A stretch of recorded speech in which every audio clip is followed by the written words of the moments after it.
Well, friends, okay, today we get to rotation. Rotation is like the big thing, and it's tough, right? Because what it does is it pulls together everything you've learned, except now it's spinning and it's in Greek. So let's jump in. Um, so, kind of one of the basic things here. Actually, this isn't even so much a rotation thing, but just turning. So we've seen this before. Centripetal acceleration, right? So that's v squared over r. With our new notation, that's r times omega squared. Omega is angular velocity. The units are radians per second. So gotta know radians really well. Here's another form of the equation too. If we plug in 2 pi r over t, the velocity, that would give you the tangential velocity. So you can simplify it. A lot of different ways you can manipulate this. One of the things that's going to happen is that you have problems where you have to manipulate and go back and forth between some of these forms, substitute, change, solve, etc. So as the thing is accelerating, it has centripetal acceleration. If it's in rotation, right, it has centripetal acceleration, and then it may also have tangential acceleration. In other words, the velocity, the tangential velocity might be changing. In that case, the total acceleration, right, linear acceleration, is a tan plus ac. These are linear accelerations, by the way. So that's a kind of basic thing to get out of the way. Now, here's the Greek and the different quantities in rotation. So instead of displacement, or instead of position, we have angle measurement, theta. Standard unit for this is radians. Always check your calculator. Are you in radians or degrees? Instead of velocity, you have v, you have omega, which is angular velocity. This is how it's related. V is r omega, s is the arc length, r theta, r is radius, distance from the center of rotation. A becomes alpha, and tangential acceleration is r alpha. Okay. Instead of mass, we have moment of inertia. And the moment of inertia is mr squared for a point mass, where it's m, and then r is just the distance from the center of rotation.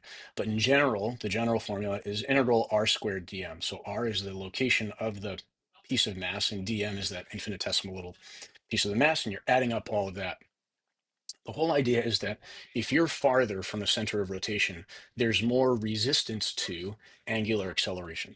And so that's what moment of inertia is. It's you can think of it as resistance to angular acceleration, just like mass is inertia. That's resistance to linear acceleration. Force becomes tau. F becomes tau. Torque, right? So and tau equals R cross F. That's RF sine theta. And the direction, the order matters here because we're going to use a right-hand rule to solve for that. And then uh, momentum becomes L, that's angular momentum. So L, these are vectors, right? And the cross is the cross product. We'll get to this later. And so L, the way you calculate L is R cross P, R cross the linear momentum. Omega is defined as d theta dt, d theta that's over here, delta theta delta t, algebra based, but we know calculus, and so it's d theta dt. Alpha is delta omega delta t, so it's the rate of change of the angular velocity. That's d omega dt, or the second derivative of the angular displacement function or angular position function.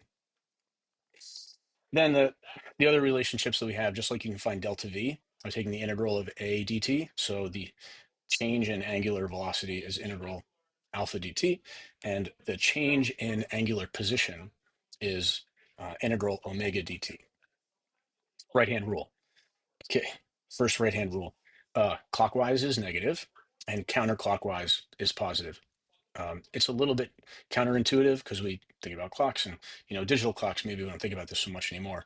But clockwise for me, it's like this way is negative. Counterclockwise, if you've been through AP pre-calculus, you know that the way you measure angles going counterclockwise, starting in the first quadrant, second quadrant, that's the positive direction for measuring angles. Also, the direction can be noted according to the right-hand rule. We have a symbol that if something's going into the page, right, we need to do 3D here, and it's a little bit challenging. So into the page is shown this way. It looks like the back of an arrow, right? You'd see the feathers if you were looking at the back of an arrow, and I guess there would be 4 feathers on this particular arrow. And then if it's out of the page, so if you have a vector, trying to describe a vector that's coming out at you from the page, you put a circle with a dot. And again, we can note the direction according to the right-hand rule. So if you want to indicate that something is counterclockwise, like this, what you do is you curl your fingers in the direction. So if I'm curling my fingers in the direction, then my thumb would be pointing out of the page. And so this and this mean the same thing. counterclockwise, and then also this. Kinetic energy. Just like we have 1/2 mv squared for linear translational kinetic energy, so K is 1/2 I omega squared. M and V just get replaced with their rotational correspondence. And that's it for that column. Okay, again, quick here, just going over this stuff. All right, so back to this idea about moment of inertia. It's mr squared for a point mass, or you're adding up all the little pieces. Sometimes you'll have problems where there are different things that you're adding together. There are like these sticks, and then there are these spheres, or these point masses. You're adding them all up, or you've got a function of some kind. So integral r squared dm. Here are the different shapes, the common shapes, right? If you have a ring or a hoop, or you have a hollow cylinder, it's I equals mr squared. For a solid cylinder or for a disk, I should have included that, it would be 1/2 mr squared. Both the same disk or solid cylinder. A solid cylinder is just like a disk that's been stretched out, right? Same thing for the ring and the hollow cylinder. Solid sphere, I is 2/5 mr squared. Hollow sphere, 2/3 mr squared. The way you can think about this, both spheres start with a 2 in the top, and it's either 2/5 or 2/3. If you have a solid sphere, more of the mass is near the center. And if you have more mass near the center, then you're going to have a smaller moment of inertia. It's not going to resist angular acceleration as well as if everything is spread out farther from the center. And so a solid sphere is going to have a smaller coefficient on the moment of inertia than on a hollow sphere. Thin rod, about the center, 1/12 ml squared. It's the smallest one we have. Thin rod about the end, 1/3 ml squared. And that brings us to the plane figure theorem and the um, parallel axis theorem. So the plane figure theorem only works for a figure that's a plane figure, right? So like a sheet, or it could be a ring or a thin disk or something like that. And the idea is that if it's in the plane or if it's in plane xy, then the moment of inertia through x and the moment of inertia through y, if you add those together, that'll give you the moment of inertia around the third axis. Okay. The parallel axis theorem, that would be like what we use here, trying to go from this to this. This axis is parallel to this one. So I would take this moment of inertia. So you take the moment of inertia through the center, and then you add the mass times your distance from the center squared. And if you do that, you can try that, right? Because what is this? This is 1/2 L. So if you take 1/12 ml squared plus 1/2, um, or m times 1/2 L squared, right? When you add that together, you get this. There's a derivation for that in the lecture that I did. Useful theorems. All right, torque.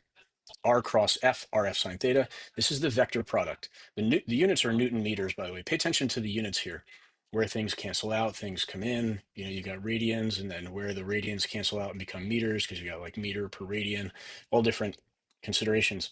But for at least torque, it's Newton meters. And the way we find the direction is through the right-hand rule, or if you know how to do the cross product using a matrix, then you can do that. Again, the order matters. The idea is you stick your fingers in the direction of R, you bend your fingers in the direction of F, and the thumb gives you F, gives you the direction of the torque. There are other ways of doing, like this, different kinds of things. That's the one that I find most useful. That's what I use. I teach that to my students, and then they learn other ways as well. When it comes to product, uh, dot product and cross product, right? Scalar product or vector product. We tend to think product and we think multiplication, but instead I want you to think about product as a way of combining vectors. Okay, so it's not just, oh, this is how you multiply this kind of thing. It's not multiplication. It's a different kind of operation. So it's an operation that's done on two vectors to give you a new result, either a vector or a scalar, right? And there are other types of products that you could come up with as well. But these are the two that we use. So just to think about it that way, a vector product, just way of combining two vectors that gives us another vector. Rotational equilibrium. This is Newton's first law. The whole idea is that the net torque would be zero, and therefore the angular acceleration would be zero. It's very simple. Equilibrium problems. So you get situations where something is in static equilibrium, right, or total equilibrium. That means it's translational equilibrium and rotational equilibrium. So here's what you do. First step, draw a really good force/torque diagram. Draw the object, whatever it is, draw all the forces on there, label X and Y, break it all up. Then you have to choose an axis of rotation for torque. You have to choose and you can choose any axis of rotation. It doesn't matter. So it's always good to choose an axis of rotation where you get something to cancel out, right? Because the distance r is 0.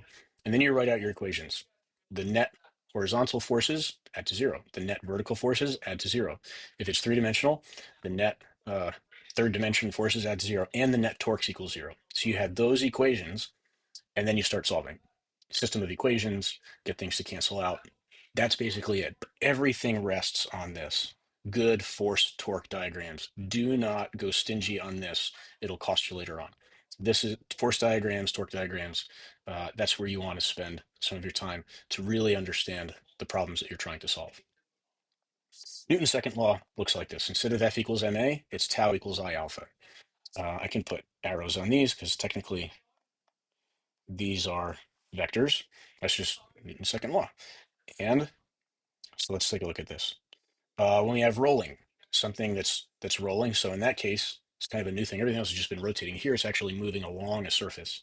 The point of contact, the velocity is 0. Translational velocity of the point of contact is 0. Velocity of the center of mass is just the velocity of the center of mass. The velocity of the outer edge is 2 times the velocity of the center of mass. If you're looking for kinetic energy, total kinetic energy is the rotational kinetic energy plus the translational kinetic energy.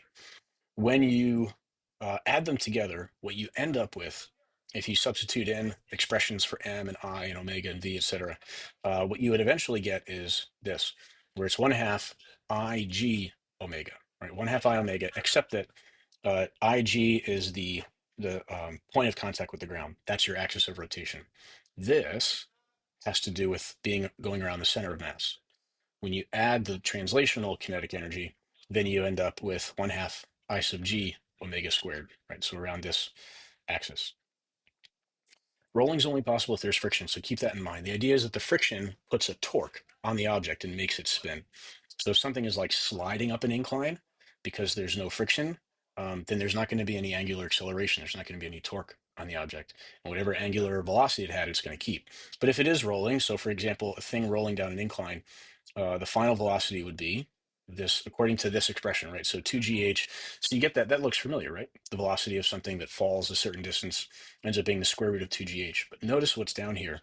Instead of just over 1, it's I sub cm over mr squared. Okay. Now, a moment of inertia is, some coefficient mr squared. So what you divide by mr squared and you get that coefficient. So if it's like a disk rolling down, then this is 1/2. So that comes out to. And so the final velocity, it's like it's going to be kind of resisted more, right? It's not just falling or sliding down a frictionless plane. It's the energy is having to go into rotating it as well. So the velocity of the center of mass is going to be less than what it would be otherwise, according to whatever the coefficient is for the moment of inertia. The angular acceleration, not the linear acceleration of the center of mass also is given by g sine beta. Beta is the angle here, right? The angle of the incline divided by I sub cm mr squared plus 1, right? So with that, if it's not rolling, then it would just be this. But in this case, you've got the coefficient of the moment of inertia plus 1. Okay, angular momentum. Another right-hand rule, another cross product. L equals R cross P. Again, cross product, just think of it as a way of combining two vectors. A lot of substitutions here, right? Because P is M times V. So it could be M times R cross V. You can take a scalar, sorry, a vector product, a cross product, and you can multiply it by a scalar. And that's okay. All you do is you take whatever the result is that you get and multiply in the scalar quantity.